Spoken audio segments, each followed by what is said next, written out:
Bora falar de processo?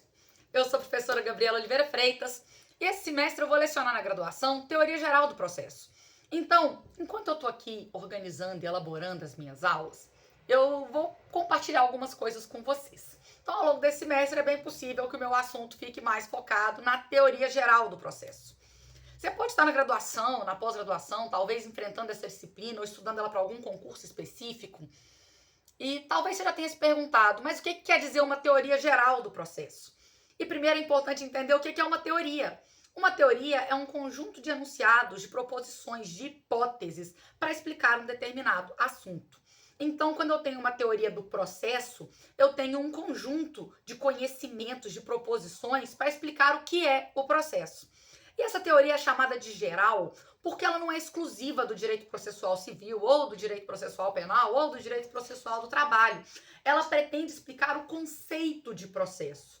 Mas, e aí você se pergunta, se eu tenho uma teoria geral do processo, por que ao longo dessa disciplina eu vou precisar estudar diversas teorias sobre o que é processo, o que é ação? Como eu falei, uma teoria é um conjunto de hipóteses.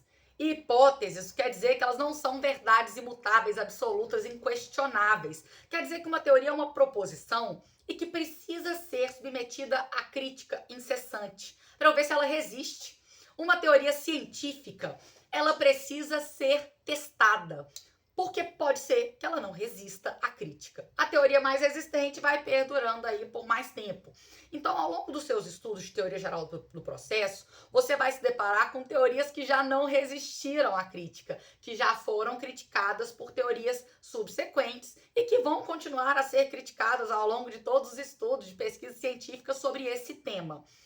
Então, quando a gente começa o estudo de teoria geral do processo, vocês vão observar uma sequência de teóricos e de pensamentos que vão ser estruturados para tentar explicar o que é o processo.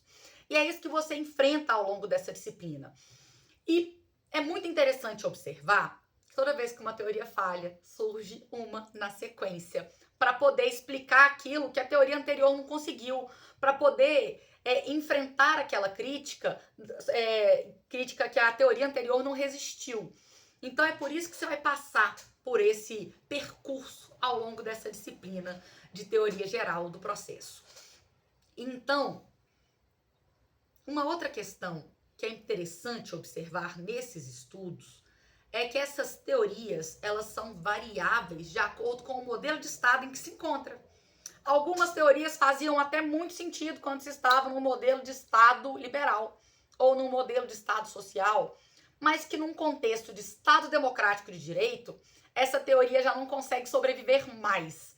E não se pode ignorar esse fato. A nossa Constituição prevê que a República Federativa do Brasil se constitui em Estado Democrático de Direito. O que significa que nós não somos um modelo de Estado nem liberal, nem um Estado social, aquele Estado do welfare state, do bem-estar social. O Estado Democrático, ele busca... eu sempre falo que ele é um projeto em construção, ele não está pronto e acabado. Quem me dera a gente tivesse acordado lá em outubro de 88, já vivendo um Estado democrático de direito, mas estamos nesse projeto em construção e precisamos, inclusive, compreender o que deve ser o processo nesse projeto de Estado democrático de direito, porque com isso a gente faz essa democracia se fortalecer. Então, o que é esse Estado democrático de direito e por que ele não é nem liberal nem social? No Estado liberal, a gente tinha pouca preocupação com direitos fundamentais, com garantias fundamentais, preocupava-se muito com liberdade e o Estado deixava essa liberdade ali muito solta para que ela fosse exercida, sem se preocupar com possíveis danos que essa liberdade causaria. Já no Estado social, o Estado ele assume uma função mais paternalista. Ele é um Estado que ele quer resolver o seu problema no seu lugar. Ele quer te ditar norma. No Estado democrático de direito, é necessário que existam métodos para que o próprio povo se proteja do Estado, para que o povo contenha arbitrariedades do Estado. Isso vai acontecer, inclusive, no âmbito processual. E com isso eu tenho uma completa alteração do que eu vou compreender como processo. Por isso que essas teorias elas vão caminhando ao longo do tempo e por isso que você vai precisar estudar tantas teorias, para você compreender qual foi o percurso que foi traçado para que se chegasse na compreensão atual de um direito processual democrático. E democrático porque todo poder emana do povo. E eu sei que quando a gente fala isso, vocês têm uma mania danada de pensar que democracia se resume à eleição. De um povo escolhe representantes. Porém, o Estado democrático ele é muito mais do que isso. Esse Estado democrático ele precisa de ter técnicas, métodos, mecanismos para que o povo possa participar da construção de decisões, da tomada de decisão, para que o povo possa fiscalizar o próprio Estado, e por isso transparência é algo tão importante nesse contexto.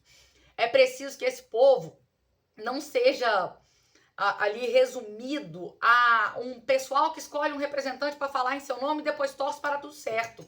Eu preciso que esse povo tenha possibilidade de efetiva participação. Então, eleição não resume democracia.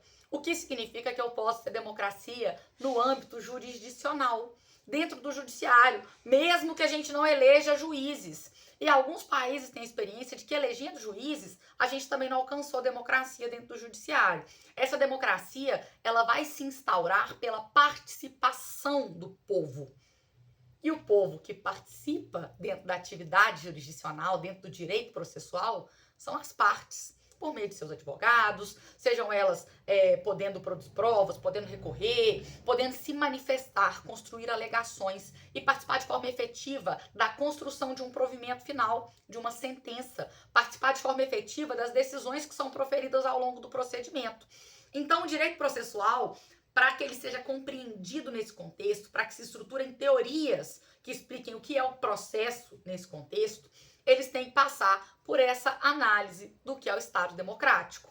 E para compreender o que é o Estado democrático, é preciso compreender o que não funcionou no Estado liberal e o que não funcionou no Estado social, porque a partir daí é possível observar que esse projeto de Estado democrático de direito, ele visa um caminhar para frente, ele visa corrigir o que deu errado, o que não resistiu à crítica em momentos anteriores e fazer uma nova proposição e ver se ela resiste à crítica também, porque pode ser que não resista, né?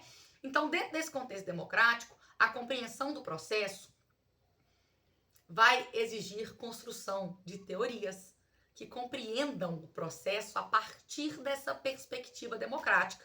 E não só o conceito de processo, mas os institutos jurídicos que permitem esclarecer o que é processo, dos princípios de natureza processual. Tudo que foi estudado tem que ser estudado a partir desse pensamento de que eu preciso de um processo que ele seja democrático.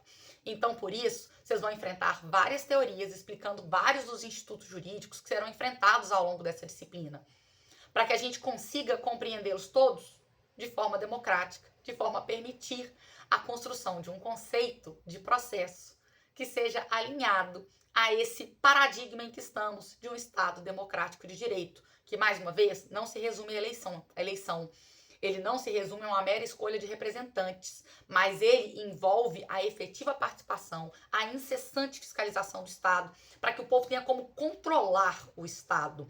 Não é mais um Estado que não controla seu povo e não está nem aí para ele, como no Estado liberal, mas também não é um Estado que controla demais o seu povo, igual estava ali no Estado social.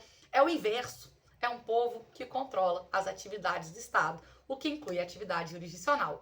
Então, ao longo dos próximos meses, eu planejo compartilhar com vocês por aqui as questões que eu for pensando que são relevantes de serem divididas sobre teoria geral do processo. Caso vocês tenham alguma dúvida, sintam-se à vontade para comentar aqui, deixar aí nos comentários as suas dúvidas. Deixem também sugestões de assuntos que vocês gostariam que eu abrangesse aqui nesse canal, que tem como grande objetivo compartilhar com vocês as questões que eu vou estudando e também disseminar o conhecimento, tornar o direito processual um pouco mais acessível, para que a gente possa estudá-lo da forma adequada, para que a gente possa passar pelos conceitos que trabalhem em prol de um Estado democrático de direito. Desejo a todos vocês um excelente 2025, de muitos estudos, de grande comprometimento com os estudos, e espero poder contribuir para isso.